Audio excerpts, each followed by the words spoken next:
Baik, bismillahirrahmanirrahim. Assalamualaikum warahmatullahi wabarakatuh. Waalaikumsalam warahmatullahi wabarakatuh. Baik, perkenalkan nama saya dari Mardiasa dari mahasiswa Umrah, Pak. Dengan NIM 2003 110035. Baik, di sini saya akan bertanya sama Bapak tentang literasi digital. Yang pertama, bagaimana penerapan Bapak di literasi digital yang ada di sekolah ini, Pak? Penerapan literasi digital di sekolah ini itu tergolong masih sangat kurang karena ada beberapa faktor. Yang pertama, siswa belum mampu menggunakan teknologi secara mahir. Kemudian yang kedua juga kurang lengkapnya pembelajaran berbasis teknologi di sekolah. Jadi penerapannya sudah dilakukan tapi belum maksimal. Apakah di sini, Pak, masih ada siswa yang gaptek sama teknologi? Kalau gaptek secara total itu tidak ada, karena anak sekarang sudah bisa main HP sendiri, banyak aplikasi-aplikasi yang sudah biasa mereka mainkan. Tetapi teknologi yang digunakan itu cenderung lebih kepada hiburan seperti main game, media sosial dan sebagainya. Tetapi kalau dikaitkan penggunaan teknologi itu dialihkan kepada pembelajaran, mereka masih belum mahir. Itu juga HP, apabila diubah dari HP ke komputer, anak menggunakan komputer atau menggunakan laptop, itu ilmu dasarnya saja mereka masih belum menguasai. Ya. Baik, saya melanjutkan pertanyaan lagi, Pak. Jika ada, apakah Bapak juga telah menerapkan literasi digital dalam proses belajar mengajar di dalam kelas, Pak? Literasi digital sudah sering Bapak terapkan itu, tetapi tidak maksimal dan tidak berkontinu, artinya hanya sesekali saja. Tergantung dari materi apa yang diajarkan. Jika materi pembelajaran itu berkaitan dengan media sosial, dengan teknologi digital, maka akan Bapak terapkan. Contoh, dalam pelajaran bahasa Indonesia itu ada materi teks persuasi, yaitu siswa diminta untuk membuat sebuah iklan, slogan atau poster. Untuk berhubungan dengan media sosial, dengan teknologi digital, Bapak sering mengarahkan kepada membuat iklan. Iklan yang disajikan itu harus berupa produk sebuah video. Jadi di sini anak mengerjakan tugas itu dengan membuat konten seperti konten TikTok, tapi konten ini yang dibuat adalah seperti mengiklankan sesuatu. Apakah di dalam Bapak mengajar menggunakan infocus atau proyektor atau gawai lainnya, Pak? Iya, itu yang tadi saya jelaskan. Sering Bapak gunakan, tetapi tergantung materinya. Kalau memang penyajian itu harus menggunakan infocus, maka akan Bapak sampaikan.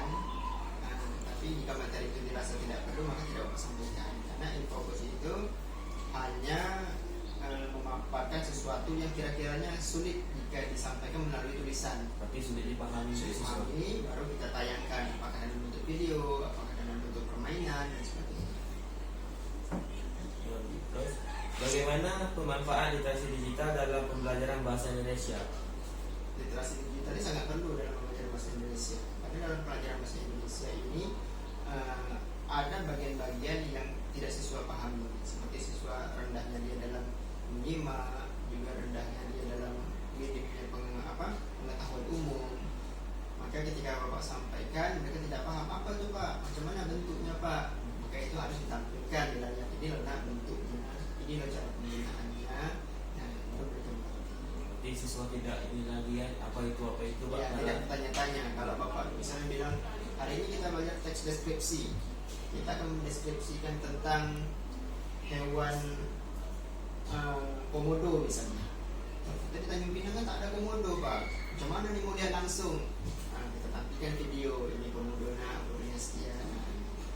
Tapi kalau sesuatu yang real, misalnya kita akan mendeskripsikan tentang kue putu ayu misalnya, itu tak perlu kita tampilkan video. Kalau siswa sudah melihat juga, Pak, ya. Sudah melihat, dan lebih bagus kita tampilkan langsung nih kue putu ayu.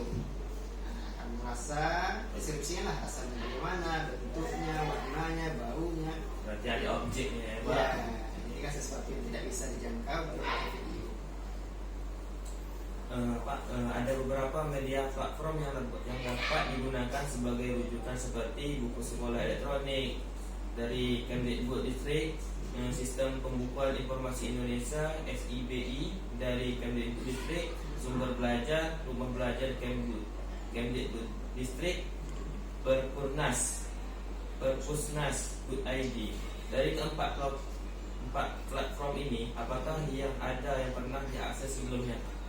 Yang pernah diakses sebelumnya itu yang paling sering Bapak pakai Perpusnas. Perpusnas itu yang paling sering. Kalau buku pintar itu tadi itu hanya sesekali, karena jika buku itu ada dilengkapi barcode scan. Nah, itu Bapak coba scan, dari hasil itu muncul video penjelasan. Nah, itu pernah juga Bapak gunakan. Tapi yang paling sering Bapak pakai dari Perpusnas, karena Perpusnas ini untuk tingkat SMP literasinya sangat banyak referensi dari Perpusnas. Dalam bahasa Indonesia memiliki 4 aspek kebahasan, yaitu menyimak, berbicara, membaca, dan menulis. Apakah keempat aspek tersebut telah diterapkan dalam proses pembelajaran, Pak? Keempat aspek ini sudah diterapkan dalam proses pembelajaran. Keempatnya sudah. Dari keempat aspek ini, apakah hambatan dalam upaya penerapan aspek tersebut kepada siswa? Hambatan kalau kita rincikan di 4 aspek ini semuanya ada hambatannya masing-masingnya. Ya, kalau menulis hambatannya adalah siswa sulit sekali mengembangkan kosakata.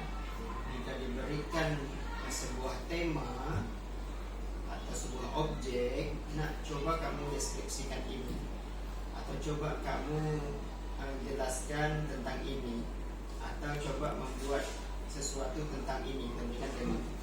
Nah, mereka sangat sulit memulai kata-kata itu. Apa dulu ya Pak yang mau ditulis? Nah, gimana Pak yang nyusun kosakatanya? Karena apa yang terpikirkan di lisan itu susah mulai dituangkan ke dalam bentuk tulisan. Itu kelemahan anak-anak yang pertama. Yang kedua, dari segi berbicara juga kurang. Public speakingnya kurang. Ketika sudah maju ke depan, jangankan maju ke depan, masih di posisinya saja, coba nak kamu jelaskan tentang ini, apa yang kamu lihat. Itu sulit menguraikan kosakatanya. Jangankan kosakata yang tertata, kosakatanya masih dengan bahasa-bahasa yang bahasa sehari-hari, tidak pada menggunakan bahasa formal, hanya bahasa seperti dia berbicara sama teman saja. Nah, begitu juga kalau disuruh presentasi ke depan. Presentasi ke depan itu juga tidak ada, ibarat kata tidak mengerti pembukaannya bagaimana, penyampaian isi bagaimana, merespon audiens macam mana, mana, itu juga mereka masih belum paham. Jadi masih sering tergagap-gagap ketika berbicara di depan. Kemudian dari menulis, berbicara, menyimak juga mereka kurang. Ya. Kalau misalnya Bapak tampilkan sebuah video atau Bapak sampaikan sebuah cerita, mereka dengar hanya sebatas mendengar. Jadi mereka tidak paham apa yang didengar, karena daya simaknya rendah sekali. Seringkali baru saja kita sampaikan sudah lupa lagi. Atau coba nak simak video berikut, saya simak, coba nak ceritakan kembali video tadi, sudah mulai bingung lagi. Jadi Bapak ini komplit. Itu lagi ada Pak, menulis, berbicara, menyimak, mendengarkan. Mendengarkan juga sama tadi. Nah, jadi keempat ini ada hambatannya masing-masing. Itulah tergantung dari kita guru bagaimana mengatasi solusi. Satu lagi Pak, menurut Bapak faktor yang menghambat siswa lambat menyimak itu apa Pak? Faktornya yang pertama itu karena tidak terbiasa. Banyak faktor sebenarnya, tidak terbiasa, minim membaca.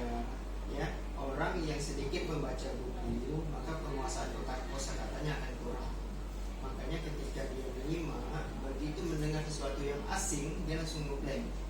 Begitu mendengar istilah dia langsung ngeblank, nggak paham itu apa. Begitu juga ketika dia menulis, bagaimana melatih kosakata, itu ngomong apa lagi ya, sehingga untuk disuruh nulis satu paragraf saja mereka kesulitan, apalagi disuruh membuat sampai satu artikel, mereka kesulitan sekarang. Jadi kalau Bapak nilai selama ini yang membuatnya mereka kesulitan itu adalah karena minimnya pengetahuan, minim membaca membuat pengetahuan umumnya terbatas. Baik, itu saja cuma sih yang bisa saya tanyakan Pak. Terlalu mohon maaf Pak. Terima kasih. Assalamualaikum warahmatullahi wabarakatuh. Waalaikumsalam warahmatullahi wabarakatuh.